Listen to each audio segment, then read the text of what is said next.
Heat and thermodynamic, इसका very important long question करने लगे हैं प्रेशर ऑफ गैसेस, क्योंकि हम पहले जो है वो काइनेटिक थ्योरी ऑफ गैसेस को डिस्कस कर रहे थे, तो उसके बाद ये टॉपिक है प्रेशर ऑफ गैसेस। तो ये टॉपिक पढ़ने से पहले आप लोग जो है वो काइनेटिक थ्योरी ऑफ गैसेस का टॉपिक जो है वो एक बार उसको लाजमी सुन लें। वो वीडियो इतनी ज़्यादा लेंथी नहीं है, तो इंट्रोडक्शन है, अगर वो आप टॉपिक लेक्चर सुनेंगे तो मज़ीद जो है वो ये ईज़िली आपको समझ आ जाएगा। अब ये जो टॉपिक है ये फर्स्ट ईयर क्लास फिज़िक्स के स्टूडेंट्स के लिए हेल्पफुल है, और जो बच्चे BS में हीट एंड थर्मोडायनामिक को पढ़ रहे हैं वो भी इसको जो है वो यहाँ से प्रिपेयर कर सकते हैं, तो ये उनके लिए भी हेल्पफुल है लेक्चर। तो बगैर आपका वक्त ज़ाया किए बगैर हम अपना लेक्चर स्टार्ट करते हैं। प्रेशर ऑफ गैसेस, तो प्रेशर ऑफ गैसेस हमारा टॉपिक है, ये इसकी डायग्राम मैंने बनाई है, तो अब हम इसको समझते हैं। Consider a cubical vessel of side L। अब ये क्यूबिकल वेसल है, ये इसकी साइड हमने L ली है, लेंथ है, विड्थ है, उसकी हाइट है। Contains n molecules each of mass m and velocity v1। तो ये जो क्यूबिकल वेसल है इसमें n नंबर ऑफ मॉलिक्यूल्स पाए जाते हैं, उनका मास m है और उनकी जो वेलोसिटी है वो v1 है।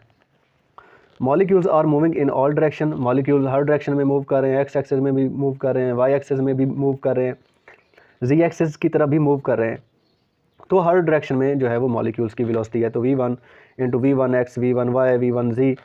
Consider molecules is moving along positive x axis with velocity v1x। मगर हम यहाँ पे मॉलिक्यूल्स की जो वेलोसिटी है वो ओनली x एक्सिस की तरफ कंसीडर करेंगे, हम उन मॉलिक्यूल्स को कंसीडर नहीं करेंगे कि जो y एक्सिस या z एक्सिस की तरफ मूव कर रहे हैं। हम उन्हीं मॉलिक्यूल्स को देखेंगे जो x एक्सिस यानी पॉजिटिव x एक्सिस की तरफ मूव करें, उनकी वेलोसिटी को हम यहाँ पे कंसीडर करेंगे।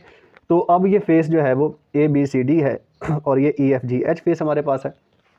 अब मॉलिक्यूल्स जब इस फेस के साथ टकराएंगे तो इनका इनिशियल मोमेंटम होगा, initial momentum of the molecules striking the face ABCD face के साथ जब मॉलिक्यूल्स टकराएंगे तो उनका इनिशियल मोमेंटम होगा P1 is equal to mv1x। उसके बाद momentum of the molecules before collision, और कोलिजन के बाद जो उनका मोमेंटम होगा अब उसकी डायरेक्शन चेंज हो जाएगी, तो वो फाइनल मोमेंटम होगा, यानी टकरा के वापस इस फेस की तरफ आएंगे तो वो होगा PF is equal to minus mv1x। तो ये इनिशियल मोमेंटम है, ये फाइनल मोमेंटम है, और हमें पता है कि मोमेंटम जो होता है वो product of mass and velocity होता है। मगर हमने v1x इस वजह से लिखा है क्योंकि उनकी वेलोसिटी पॉजिटिव x एक्सिस की तरफ है, हम सिर्फ x एक्सिस की तरफ मॉलिक्यूल्स की वेलोसिटी को कंसीडर करें। उसके बाद चेंज इन मोमेंटम हो जाएगा, तो del P is equal to final momentum minus initial momentum, del P is equal to minus mv1x। ये PF की वैल्यू पुट कर दी और यहाँ पे PI की वैल्यू पुट कर दी, माइनस माइनस पॉजिटिव होते हैं तो माइनस 2mv1x। तो ये हमारे पास चेंज इन मोमेंटम आ गया, ये इक्वेशन 1 है।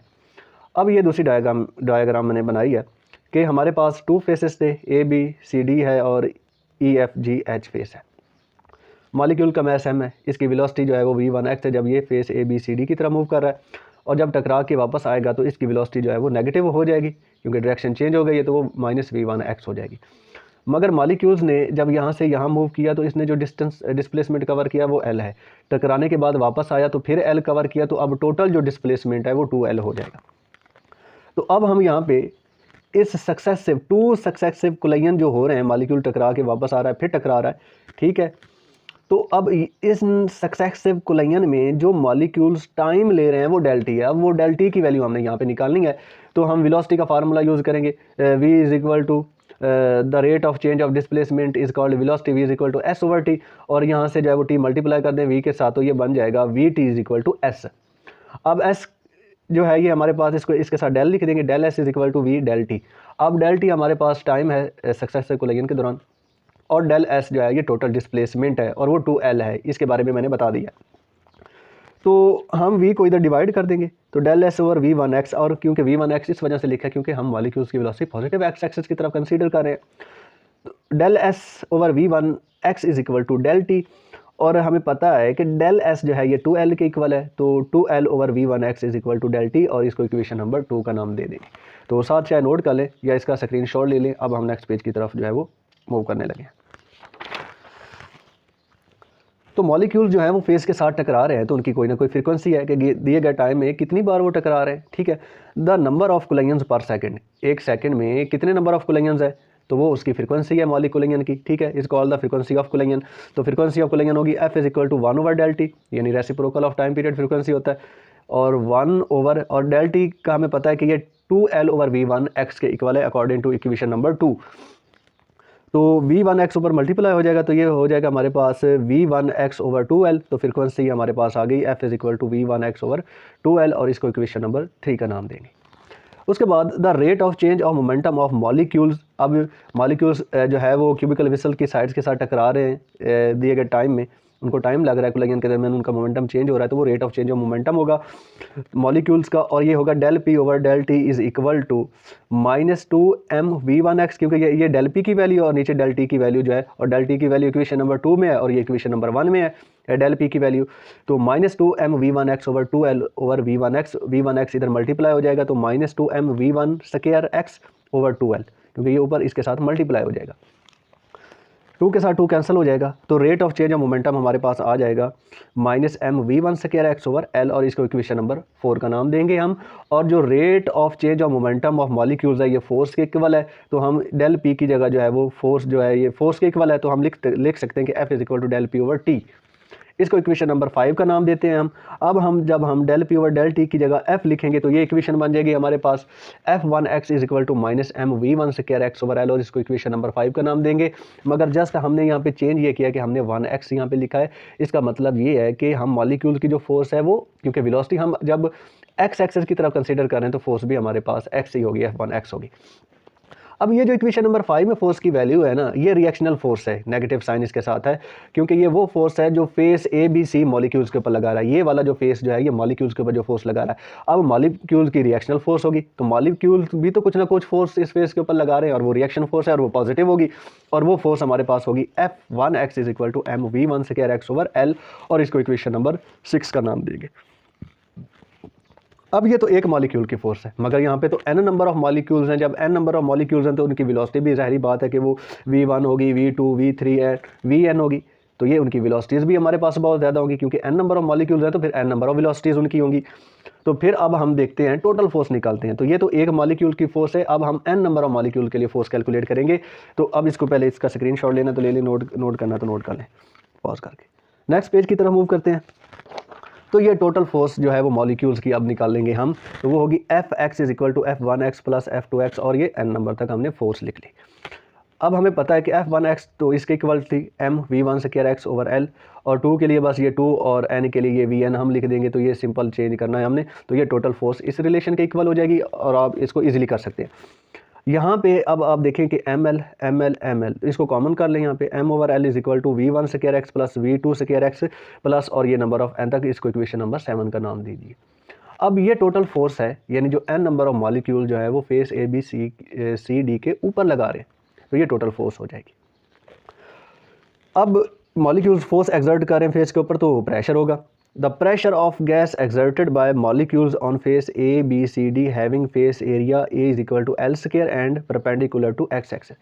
अब ये देखें, ये फेस एरिया है, ये x एक्सिस के परपेंडिकुलर है। अब इसके ऊपर मॉलिक्यूल जो है वो फोर्स एक्सर्ट करेंगे तो प्रेशर होगा। तो प्रेशर हमें पता है Px is equal to Fx over A, यानी फोर्स ओवर एरिया। x इस वजह से लिखा है क्योंकि ये x एक्सिस की हम बात कर रहे हैं, और इसका जो एरिया है इस फेस का वो L स्क्वायर है, यानी ये इसकी विड्थ और हाइट या लेंथ कह लें, तो यानी लेंथ मल्टीप्लाई विड्थ, तो एरिया हमारे पास 2L बन गया। ठीक है, यानी एक फेस का एरिया, क्योंकि ये हमारे पास ABCD है, तो ये इसका एरिया हमारे पास, बल्कि ये C होगा और ये D होगा, तो ये हमारे पास इसका एरिया L स्क्वायर बन जाएगा। तो A तो हमारे पास L स्क्वायर बन गया, तो हम लिख देंगे जी Px is equal to Fx over L square. तो इसको इक्वेशन नंबर हम 8 का नाम दे देंगे। अब इस इक्वेशन नंबर 8 में हमने Fx की वैल्यू को पुट करना है, तो हमारे पास ये एक नई इक्वेशन बन जाएगी कि Px is equal to 1 over L square multiply, और ये Px की वैल्यू हम पुट करने लगे हैं m ओवर L, और साथ में ये वही वेलोसिटी का रिलेशन हम पुट कर देंगे, और L को इसके साथ मल्टीप्लाई कर देंगे, m को 1 के साथ मल्टीप्लाई करेंगे, तो Px is equal to m over L cube, और साथ में वेलोसिटी की टर्म वैसे ही लिखी जाएगी, तो ये इक्वेशन नंबर 9 हो जाएगी। अब हम डेंसिटी ऑफ मॉलिक्यूल्स की बात करेंगे नेक्स्ट।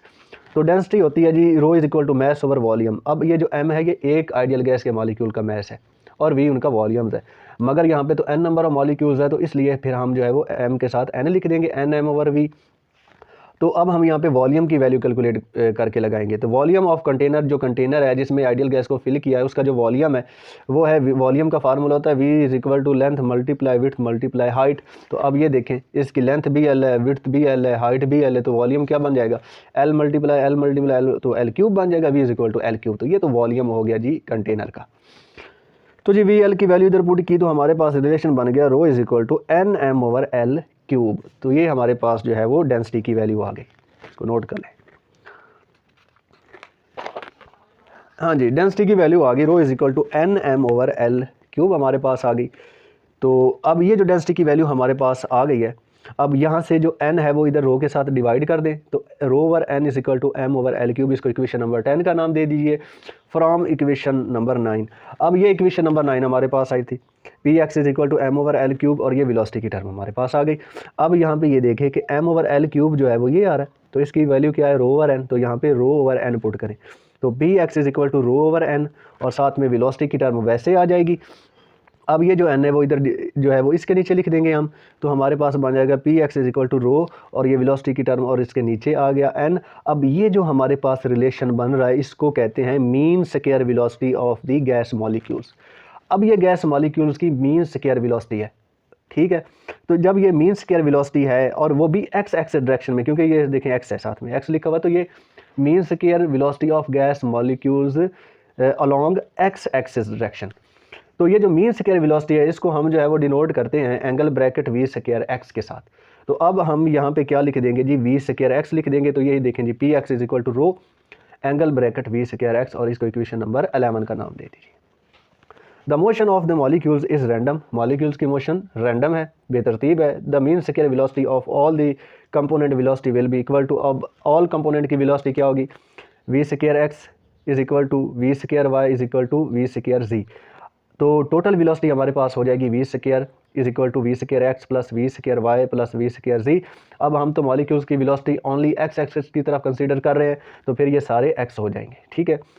तो जब ये सारे एक्स हो जाएंगे तो इनको जब हम ऐड करेंगे तो ये हमारे पास बन जाएगा V square is equal to 3 angle bracket V square X. तो ये टोटल वेलोसिटी इस टर्म के इक्वल आ जाएगी। अब हमने क्या करना है कि 3 को इधर डिवाइड कर दें, तो 1/3 angle bracket V square is equal to V square X, और ये इक्वेशन नंबर 12 हो जाएगी। अब ये जो इक्वेशन नंबर 12 है, देखें इक्वेशन नंबर 11 में वी स्क्वायर एक्स है ना, यहाँ पे ये वैल्यू पुट करनी है हमने, तो बन जाएगा P X is equal to rho over 3, और साथ में आ जाएगा टोटल वेलोसिटी आ जाएगी मॉलिक्यूल्स की एंगल ब्रैकेट वी स्क्वायर, ठीक है। तो ये प्रेशर की वैल्यू हमारे पास ये कैलकुलेट हुई। अब हम नेक्स्ट पेज की तरफ मूव करते हैं। तो ये तो प्रेशर हमारे पास आ गया जी, P X is equal to rho over 3, और ये टोटल वेलोसिटी आ गई एंगल ब्रैकेट वी स्क्वायर। अब हमें डेंसिटी का फार्मूला हमने बनाया था, rho is equal to N M over V. V जो है ये वॉल्यूम ऑफ द वेसल है, एन नंबर ऑफ मॉलिक्यूल्स, और साथ में एम उनका मैस है। तो ये तो डेंसिटी की वैल्यू आ गई। अब ये डेंसिटी की वैल्यू यहाँ पे पुट करनी है हमने, तो ये बन जाएगा P X is equal to N M over 3v, 3 पहले साथ में v multiply 3v is equal to, और ये टोटल वेलोसिटी साथ में आ जाएगी। अब ये प्रेशर है, this pressure on face x axis, यानी फेस ABCD के ऊपर जो प्रेशर है वो ये वाला प्रेशर है। Similarly pressure of gas molecules on face perpendicular to Y axis and Z axis is given, जैसे कि ये एक्स एक्सिस के ऊपर जो फेस एक्स एक्सिस के ऊपर है उसके ऊपर प्रेशर है, तो इसी तरह वाई एक्सिस की तरफ जो फेस है, ठीक है, उसके ऊपर भी वैसे ही प्रेशर होगा, इधर भी होगा, इधर भी होगा, इधर भी प्रेशर होगा। मगर हम तो बात अब एक्स एक्सिस की कर रहे हैं, तो फिर हमने दूसरी तरफ नहीं जाना। According to Pascal law pressure is equally transmitted in all direction. Pascal law के मुताबिक अगर किसी कंटेनर में गैस के मॉलिक्यूल्स हैं तो वो उस कंटेनर की हर साइड पे सेम प्रेशर एक्सर्ट कर रहे होते हैं। तो ये था पास्कल का लॉ। तो यहाँ से हम कह सकते हैं P X is equal to P Y is equal to P Z is equal to P, तो टोटल प्रेशर आ जाएगा। तो हम लिख देंगे जी पी एक्स की जगह पी लिख देंगे, total pressure is equal to N M over 3v, और साथ में ये टोटल वेलोसिटी आ जाएगी। अब हमने क्या करना है कि यहाँ पे 2 के साथ मल्टीप्लाई करना और डिवाइड भी कर देना है। तो हमने इस रिलेशन को बना दिया p is equal to 2n over 3v angle bracket half M V square. अब m हमने इसके साथ मल्टीप्लाई इसलिए किया है क्योंकि वेलोसिटी भी सेम है और मॉलिक्यूल्स का मैस भी सेम है, और इधर 2 के साथ मल्टीप्लाई किया, इधर डिवाइड कर दिया। तो अब ये हमारे पास काइनेटिक एनर्जी का रिलेशन बन गया। अब यहाँ पे जो n ओवर v है ये हमारे पास नंबर ऑफ मॉलिक्यूल्स पर यूनिट वॉल्यूम है, और ये n ओवर v जो है ये n नॉट के इक्वल होगा, यानी नंबर ऑफ मॉलिक्यूल्स पर यूनिट वॉल्यूम। तो n ओवर v की जगह हम n नॉट लिखेंगे, तो p is equal to 2/3 N naught और एंगल ब्रैकेट में वही हाफ एम वी स्क्वायर आ जाएगा। अब ये जो 2/3 एन नॉट है ये हमारे पास कांस्टेंट है, ठीक है। तो हमारे पास ये काइनेटिक एनर्जी बन जाएगी, ये काइनेटिक एनर्जी के इक्वल है। तो जब ये कांस्टेंट है तो जब कांस्टेंट को रिमूव करेंगे तो डायरेक्टली जो है वो हमारे पास डायरेक्टली प्रोपोर्शनल का साइन आएगा। तो pressure directly proportional to kinetic energy. तो वेरी इंपॉर्टेंट इक्वेशन है जी। अब इसका रिजल्ट देखें, the pressure of ideal gas is directly proportional to average kinetic energy of gas molecule. यानी कहने का मकसद ये है कि आइडियल गैस के मॉलिक्यूल्स की जितनी ज़्यादा काइनेटिक एनर्जी होगी उतना ज़्यादा प्रेशर होगा। एक तो ये रिजल्ट है। कुछ और रिजल्ट इसके हैं। अच्छा जी, हमने लिखा pressure directly proportional to kinetic energy of gas molecules. This relation relates microscopic quantity pressure to microscopic parameters average kinetic energy of gas. अब ये जो रिलेशन है ये मैक्रोस्कोपिक प्रॉपर्टी ऑफ गैस को माइक्रोस्कोपिक प्रॉपर्टी यानी काइनेटिक एनर्जी से relate कर रहा है। प्रेशर, आइडियल गैस का प्रेशर, टेम्परेचर और वॉल्यूम ये मैक्रोस्कोपिक प्रॉपर्टीज है, जबकि काइनेटिक एनर्जी जो है ये माइक्रोस्कोपिक पैरामीटर है। यानी ये रिलेशन जो है ये गैस की माइक्रोस्कोपिक प्रॉपर्टीज को माइक्रोस्कोपिक पैरामीटर्स के साथ रिलेट कर रहा है। उसके बाद while driving the equation for pressure we have not account rotational and vibrational motion. जब हम ये रिलेशन प्रेशर के लिए ड्राइव कर रहे हैं तो फिर हम गैस के मॉलिक्यूल्स की ना तो रोटेशनल ना वाइब्रेशनल मोशन को अकाउंट करेंगे प्रेशर में, सिर्फ और सिर्फ हम उनकी लीनियर मोशन को ही कंसीडर करेंगे, ठीक है। तो लीनियर मोशन से ही हम जो है वो उनके प्रेशर का जो है वो रिलेशन ड्राइव करेंगे। तो ये थे इसके कुछ रिजल्ट। उम्मीद है कि आपको ये लेक्चर जो है वो समझ भी आया होगा, पसंद भी आया होगा। आप लोगों से ये रिक्वेस्ट है कि आप हमारे चैनल को ज़रूर सब्सक्राइब करें, वीडियो को लाइक करें ताकि हर नई आने वाली वीडियो आपको बर वक्त मिल सके। शुक्रिया।